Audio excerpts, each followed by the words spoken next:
Hi friends, నేను మీ ఇమ్రాన్ని.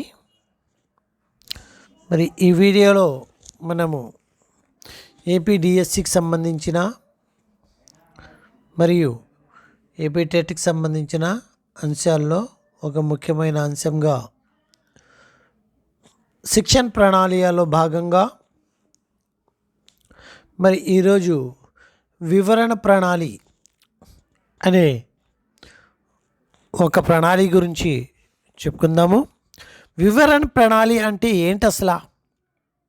ఒకటే చెప్తున్నాను, వర్ణన వివరణ అనేది రెండు కూడా ఒక కాయిన్కి రెండు పక్కల బొమ్మ బర్స్ ఏ రకంగా ఉంటుందో అటువంటివి అని అర్థం. वर्णन विवरण दोनों भी अर्ध व उद्देश्य చూసినట్లయితే చూడండి, ఇక్కడ वर्णन और विवरण एक ही सिक्के के दो पहलू है. ఒకే సిక్కాకి హెడ్ అండ్ బొమ్మ బొరుసు లాంటివి రెండు. అయితే हम किसी వ్యక్తి या स्थान का वर्णन करते हैं. మనం ఏదైనా ఒక వ్యక్తి గురించి కానీ ఒక స్థానం గురించి కానీ పిక్చర్ చూపిస్తూ వర్ణన చేస్తే అదే ప్యాటర్న్లో మరి ఒక ఘటన గురించి, అంటే ఒక చోట జరిగిన ఒక సందర్భం గురించి ఇంకొక చోట వర్ణించాల్సిన విషయాన్ని వివరణ అంటాము. సో బ్లైండ్గా వివరణ ప్రణాళిలో ఏదైనా ఒక ఘటన యొక్క స్పష్టతాపూర్వక అర్థాన్ని, ఒక ఘటనకు సంబంధించిన అర్థాన్ని, భావాన్ని ప్రజెంట్ చేస్తే దానినే వివరణ ప్రణాళి అంటాము. वस्तुतः చూడండి, किसी घटना का विवरण देते हैं. विवरण में वस्तुतः विवरण कहानी कहने का एक रूप है. कहानी చెప్పే ఒక రూపము వివరణ. ग्रीन व बर्चेना के अनुसार विवरण का अर्थ है क्रमबद्ध घटनाओं का वर्णन. గ్రీన్ వ బర్చన ఏం చెప్పారు? వివరణ అంటే ఒక క్రమబద్ధ ఘటనల యొక్క వర్ణన అని చెప్పి. సరే, నెక్స్ట్ వివరణ కా అర్థ హై. ఇక్కడ చూడండి, వివరణ కా అర్థ హై. ఇదేంటిది? వివరణ అండి. వివరణ కా అర్థ హై ఘటనాకి శృంఖల గిణన. వివరణ అంటే ఏంటి? ఘటన యొక్క శృంఖలని కలెక్ట్ చేయడం, वर्णन చేయడం. राइट. विवरण प्रणाली का उद्देश्य छात्रों के मस्तिष्क पर, ఈ ప్రణాళిక యొక్క ముఖ్య ఉద్దేశం ఏంటి? छात्रों के मस्तिष्क पर किसी घटना का స్పష్ట చిత్ర అంకిత్ కర్ణ. అంటే వాళ్ళ బ్రెయిన్ మీద డైరెక్ట్గా మెదడులో ఏదైనా ఒక ఘటనకు సంబంధించిన ఒక స్పష్ట చిత్రాన్ని, ఒక స్పష్ట ఆకారాన్ని, ఘటనకు సంబంధించిన ఒక స్పష్ట ఆకారాన్ని వాళ్ళ మెదడులో అంకితమయ్యే విధంగా ఉంటుంది. जिससे कि वे उनके ज्ञान को सरलतापूर्वक ग्रहण कर लें. इस प्रणाली का इतिहास के शिक्षण में విశేష స్థానం दिया जाता है. ఈ ప్రణాళిని మరి హిస్టరీ చెప్పడంలో చాలా గొప్ప స్థానం అనేది దొరుకుతుంది. क्योंकि शिक्षक विभिन्न ऐतिहासिक घटनाओं का विवरण देकर ही छात्रों को उनसे अवगत कराता है. సో ఇక్కడ మరి వివరణ ప్రణాళి అనేది మనము క్లియర్గా చేసుకోవాలి అంటే, ఒకటి వివరణ అనేది వర్ణన వివరణ ఏకీ సిక్కే దో పహలూ హై. First point. రెండోది ఏంటి?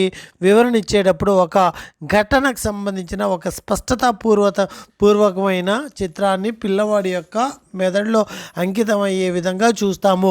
వివరణ అనేది ఘటనా శృంఖలకు సంబంధించింది. అంటే మనం వర్ణన అనేది ఒక చిత్రానికో, ఒక వ్యక్తికో, ఒక స్థానానికో చెప్పినట్లయితే వివరణ అనేది ఒక ఘటన గురించి కానీ, ఒక అంశం గురించి కానీ, ఒక కహానీ చెప్పే రూపాన్ని వివరణలో కూడా మనము చెప్పుకోవచ్చు. మరి ఈ వివరణ ఏ రకంగా ఉండాలి? వివరణ సరళ్, స్పష్ట, రోచక్ హోనీ చాహియే. సరళంగా ఉండాలి, స్పష్టంగా ఉండాలి, ఆకర్షణీయంగా ఉండాలి. ఛాత్రోకి ఆయు రుజుకి అనుకూల హోనీ చాహియే. పిల్లల యొక్క ఆయు మరియు ఇంట్రెస్ట్కి తగ్గట్టుగా ఉండాలి. विवरण देने से पूर्व शिक्षक को अपने विचार एक क्रम में जमा लेनी चाहिए. विवरण इच्छे ముందు టీచర్కి తన యొక్క ఆలోచన వివరణ ఘటన ఏ ఘటన గురించి వివరణ ఇవ్వదలుచుకుంటున్నాడో దాన్ని ఒక క్రమానుగతంగా ఏర్పాటు చేసుకోవాలి. क्रम के अनुसार विवरण देनी चाहिए. विवरण को रोचक आकर्षक बनाने के लिए शिक्षक को भावों के अनुसार अपने स्वर में उतार चढ़ाव भी होनी चाहिए. మరి వాయిస్లో చాలా చక్కగా ఉతార్ చढ़ाव అనేది అంటే రోచక ఒక ఆకర్షణీయ వివరణలా ఉండే విధంగా మన యొక్క వాయిస్ని ఎక్కడ పెంచాలి ఎక్కడ తగ్గించాలి అనేది చూసుకుంటూ వెళ్ళాలి. विवरण को शैली सजीव और చితాకర్షక होनी चाहिए. వివరణ శైలి సజీవవంతంగా ఉండాలి, ఖచ్చితంగా మరి ఆకర్షణీయంగా ఉండాలి అని చెప్పి. వివరణ अधिक लंबा अधिक छोटा नहीं होनी चाहिए. लंबा विवरण में विरक्ति उत्पन्न करता है. अधिक छोटा विवरण పరిచయ नहीं देता. సో మరీ ఎక్కువగా ఉండకూడదు, తక్కువగా ఉండకూడదు. ఎక్కువగా ఉన్నట్లయితే వివరణ పట్ల అనాసక్తి భావన వచ్చేస్తుంది. తక్కువగా ఉన్నట్లయితే అసలు పూర్తి పరిచయం అనేది వివరణ యొక్క పరిచయం అనేది జరగదు.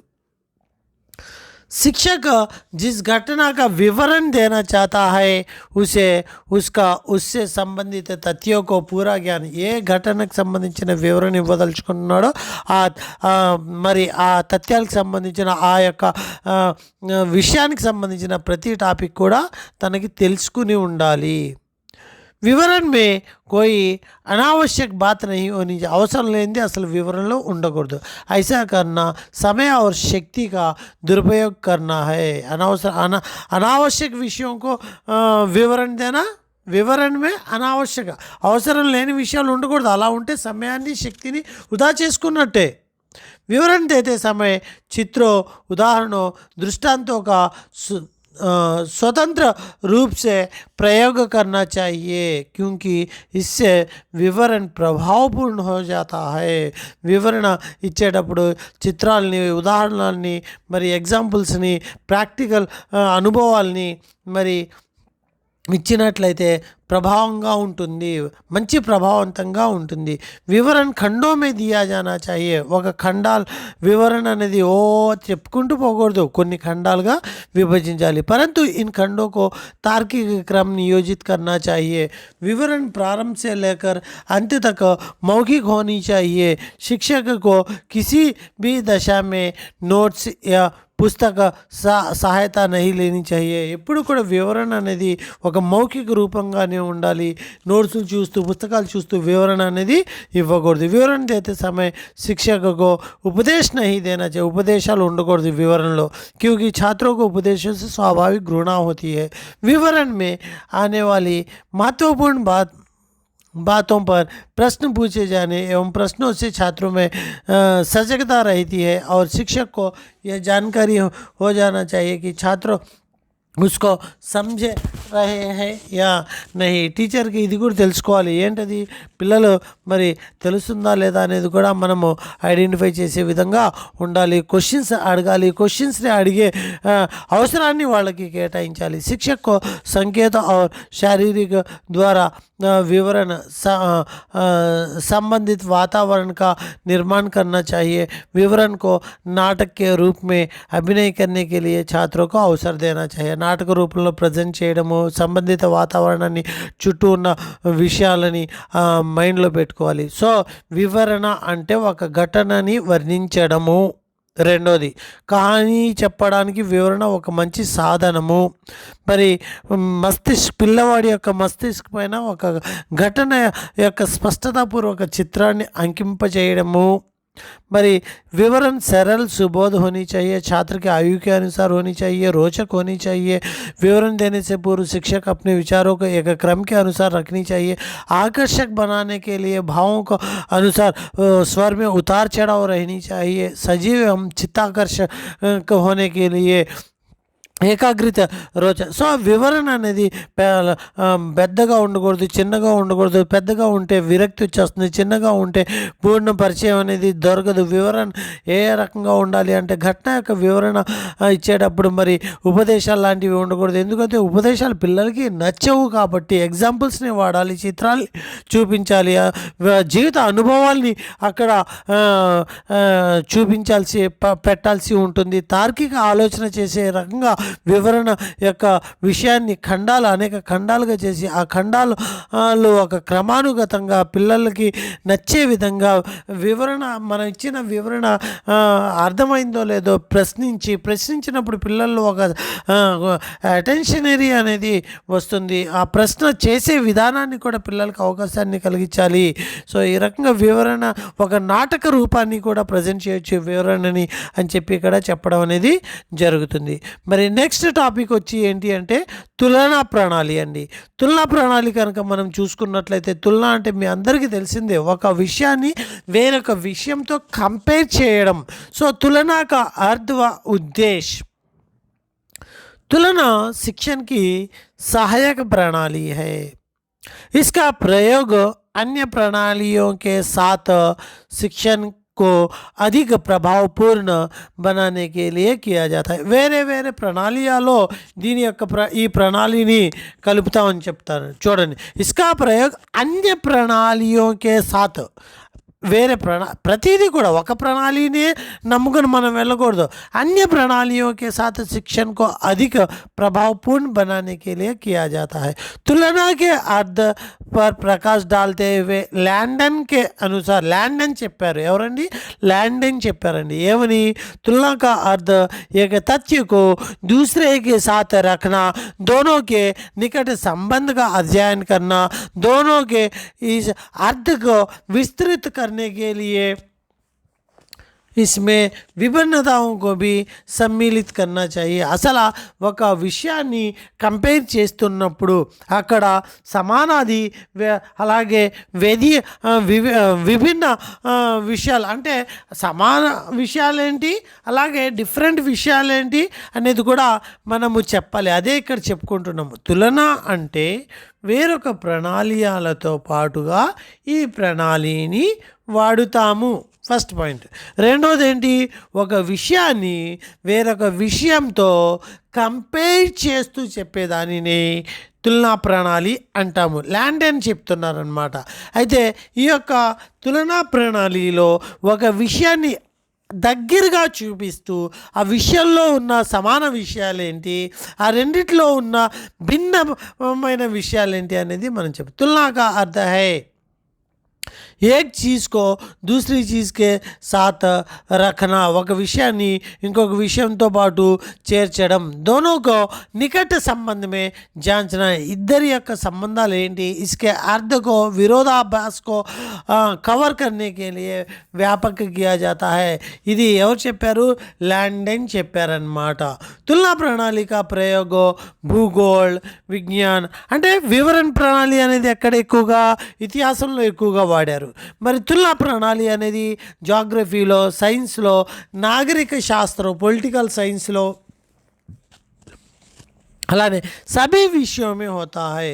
इस प्रणाली का उद्देश्य छात्रों में निरीक्षण, परीक्षण और चिंतन के गुणों का विकास करना. నిరీక్షణ చేయడం, పరీక్షణ చేయడం, ఆ యొక్క చింతనని ఆలోచింపజేయగలిగే గుణాలని డెవలప్ చేయడం. చూడండి, ఈ ప్రణాళి యొక్క ముఖ్య ఉద్దేశం ఏంటి? పిల్లల్లో అబ్జర్వ్ చేయడం, అలానే ప్రాక్టికల్గా చూడడం, పరీక్షించడము, ఆలోచించడము, ఈ గుణాలని डेवलप చేయడం. ఏ ప్రణాళి యొక్క ముఖ్య ఉద్దేశం? క్వశ్చన్ ఇదే, तुलना प्रणाली. जब शिक्षक